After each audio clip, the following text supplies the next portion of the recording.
ക്ഷേമ പെൻഷൻ തട്ടിപ്പിൽ യോഗം വിളിച്ച മുഖ്യമന്ത്രി യോഗം ആരംഭിച്ചു എന്ന് മനസ്സിലാക്കാൻ സാധിക്കുന്നുണ്ട്. ധനവകുപ്പ്, തദ്ദേശ ഭരണ വകുപ്പ് മന്ത്രിമാരും ഉദ്യോഗസ്ഥരും യോഗത്തിൽ പങ്കെടുക്കും.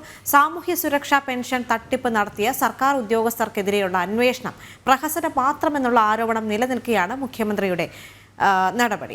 പ്രജിത് മോഹനൻ ചേരുന്നുണ്ട്. പ്രജിത്ത്, ഈ യോഗം ആരംഭിച്ചു കഴിഞ്ഞു എന്ന് മനസ്സിലാക്കാൻ സാധിക്കുന്നുണ്ട്. ധനവകുപ്പിലും തദ്ദേശ വകുപ്പ് അടക്കമുള്ള മന്ത്രിമാർ ഈ ഒരു യോഗത്തിൽ പങ്കെടുക്കും, ഉദ്യോഗസ്ഥരും ഈ യോഗത്തിൽ പങ്കെടുക്കുമെന്നും അറിയാൻ സാധിക്കുന്നു. എന്തൊക്കെ സുപ്രധാന തീരുമാനങ്ങളായിരിക്കും ഈ യോഗത്തിൽ ചർച്ച ചെയ്യാൻ സാധ്യത?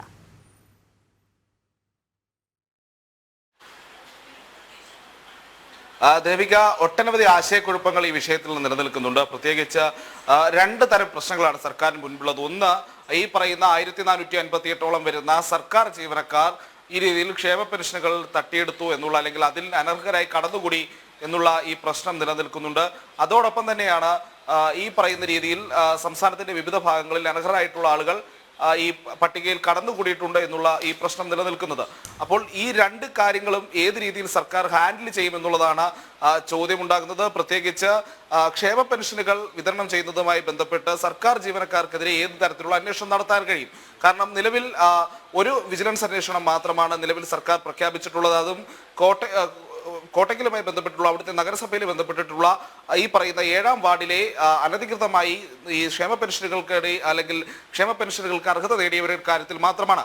അതിൽ വിജിലൻസ് പരിശോധന നിലനിൽക്കുമ്പോൾ സർക്കാർ ജീവനക്കാരുടെ കാര്യത്തിൽ കൃത്യമായ ഒരു പരിശീലനമോ അല്ലെങ്കിൽ ഒരു പരിശോധനയോ നടപടിയിലേക്കോ സർക്കാർ ഇതുവരെ പോയിട്ടില്ല എന്നുള്ളതാണ് യാഥാർത്ഥ്യം. അപ്പോൾ ഈ ജീവനക്കാർക്കെതിരെ ഒരു കൃത്യമായ തട്ടിപ്പ് നടത്തിയതിൽ കൃത്യമായിട്ടുള്ള കേന്ദ്രീകൃതമായിട്ടുള്ള സംസ്ഥാനത്ത് മുഴുവൻ നിലനിൽക്കുന്ന ഈ രീതിയിലുള്ള തട്ടിപ്പുകളിൽ സർക്കാർ ജീവനക്കാർക്കെതിരെ, ഈ 1458 ജീവനക്കാർക്കെതിരെ ഏതെങ്കിലും രീതിയിലുള്ള നടപടി അല്ലെങ്കിൽ അന്വേഷണം നടത്തുമോ എന്നുള്ളതാണ് ഏറ്റവും പ്രധാനപ്പെട്ട ചോദ്യമായി വരുന്നത്.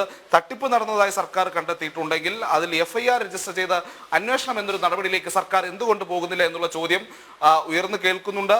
ഈ ചോദ്യത്തിനുള്ള മറുപടി ഇന്ന് ചേരുന്ന മുഖ്യമന്ത്രിയുടെ അധ്യക്ഷതയിൽ ചേർന്ന യോഗത്തിൽ ഉണ്ടാകുമോ എന്നുള്ളതാണ് എല്ലാവരും ആകാംക്ഷയോടെ കാത്തിരിക്കുന്നത്. അതോടൊപ്പം തന്നെ ഒരു പ്രാദേശിക തലത്തിൽ മാത്രമായി ഇപ്പോൾ ഈ പറയുന്ന വിജിലൻസ് അന്വേഷണം അതൊരു പ്രഹസനമായി മാത്രം ഒതുങ്ങുമോ എന്നുള്ളൊരു ആശങ്കയും നിലനിൽക്കുന്നുണ്ട്. പ്രത്യേകിച്ച് ഇപ്പോൾ നമ്മൾ ഈ വിഷയങ്ങളിലേക്ക് പോവുകയാണെങ്കിൽ ഈ ഇത്തരം ക്ഷേമ പെൻഷനുകളും മറ്റും വാങ്ങിയെടുക്കുന്ന സമയത്ത് അല്ലെങ്കിൽ അതിന് അർഹത നേടുന്നതുമായി ബന്ധപ്പെട്ട് ഈ പ്രാദേശിക തലത്തിലുള്ള രാഷ്ട്രീയ നേതൃത്വങ്ങൾക്കൊക്കെ അതിൽ വലിയ പങ്കുണ്ട്. ആരാണ് അതിൽ അർഹരായിട്ടുള്ളത്, ആർക്കൊക്കെ ഈ പെൻഷൻ നൽകേണ്ടതുണ്ട് തുടങ്ങിയിട്ടുള്ള കാര്യങ്ങളിൽ CPM-ന്റെ ഒക്കെ പ്രാദേശിക നേതൃത്വമൊക്കെ പലപ്പോഴും ഇടപെടാറുണ്ട് എന്നുള്ളതൊരു യാഥാർത്ഥ്യമാണ്. അപ്പോൾ അത്തരം ഇടപെടലുകൾ നിലനിൽക്കുന്നത് കൊണ്ട് ഒന്നോ രണ്ടോ ഉദ്യോഗസ്ഥരെ പഴിചാരി ഈ വിജിലൻസ് അന്വേഷണം അവസാനിക്കുമോ എന്നുള്ളൊരു ആശങ്ക ഒരു പക്ഷത്തിൽ നിലനിൽക്കുന്നു. അതോടൊപ്പം തന്നെയാണ് ഈ പറയുന്ന രീതിയിൽ ഈ സംസ്ഥാന വ്യാപകമായി ഇത്രയധികം ഉദ്യോഗസ്ഥർ ഈ രീതിയിൽ ക്ഷേമ പെൻഷനുകൾക്ക് അല്ലെങ്കിൽ ക്ഷേമ പെൻഷനുകൾ വാങ്ങിയെടുത്തു എന്നുള്ള കണ്ടെത്തലുകൾ നിലനിൽക്കുമ്പോൾ അവർക്കെതിരെ ഏത് തരത്തിലുള്ള നടപടി പോകുമെന്നുള്ളതാണ്. ഇന്ന് രാവിലെ കൂടി ധനവകുപ്പ് മന്ത്രി അടക്കം പറഞ്ഞത് ഇതെല്ലാം അതത് വകുപ്പുകൾ പരിശോധിക്കട്ടെ എന്നുള്ളതാണ്. വകുപ്പ് തല നടപടികളിലേക്ക് മാത്രം ചുരുങ്ങുന്ന രീതിയിലുള്ള ഒരു നടപടിയാണോ സർക്കാർ ഉദ്ദേശിക്കുന്നത് എന്ന രീതിയിലുള്ള ചോദ്യങ്ങൾ ഇതിന് ശേഷവും ഉയർന്നു വന്നു. അപ്പോൾ ഇന്ന് ഇക്കാര്യങ്ങൾക്കെല്ലാം പൂർണ്ണമായ ഒരു തീരുമാനം ഉണ്ടാകണമെങ്കിൽ, അന്തിമമായ ഈ ചോദ്യങ്ങൾക്കെല്ലാം ഒരു മറുപടി എന്ന രീതിയിൽ കിട്ടണമെങ്കിൽ അത് ഈ മുഖ്യമന്ത്രിയുടെ യോഗത്തിൽ ഉണ്ടാകുന്ന തീരുമാനങ്ങൾക്ക് അടിസ്ഥാനപ്പെടുത്തിയാകും. പക്ഷെ അപ്പോഴും ബാക്കിയാകുന്ന ചോദ്യം ഇടത് സംഘടനാ പ്രവർത്തകരടക്കമുള്ള ഈ 1458 ജീവനക്കാർക്കെതിരെ കേസെടുക്കുന്ന നടപടികളിലേക്ക് സർക്കാർ പോകുമോ എന്നുള്ളതാണ്.